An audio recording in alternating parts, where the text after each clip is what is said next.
l'interdiction de toutes les clauses orphelins, que ce soit, bien sûr, sur les salaires, mais sur les régimes de retraite, sur les avantages sociaux et sur toutes les conditions de travail. Ça aussi, il est le temps qu'on arrive au 21e siècle et il est temps que les gouvernements au Québec comprennent qu'on ne peut plus traiter les gens différemment en fonction de leur date d'embauche.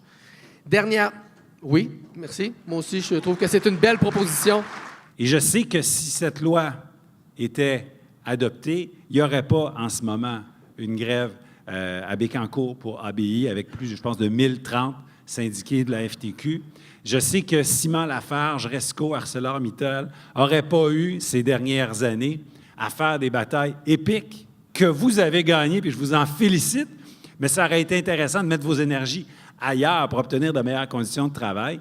Ça a été extrêmement noble. Puis moi, je regardais ça d'un œil extérieur, de voir la FTQ puis les syndiqués se serrer les coudes comme ça, parce que c'est tellement facile pour les gens déjà en place de préserver leurs acquis en refilant la facture aux futurs travailleurs. Mais vous avez résisté à ça, vous avez fait montre d'une très, très, très belle solidarité en défendant ceux qui allaient vous suivre.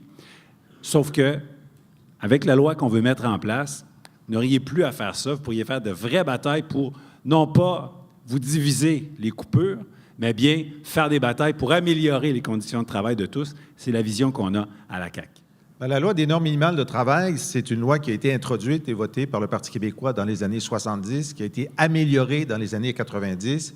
Et si les Québécois décident de nous porter au pouvoir, on va l'améliorer une nouvelle fois. On va l'améliorer. Effectivement, j'espère qu'on va gagner ensemble la bataille contre les clauses de disparité de traitement dans les semaines et les mois qui viennent. En tout cas, si ce n'est pas le cas, dans les premiers 100 jours d'un gouvernement du Parti québécois, ça va être fait.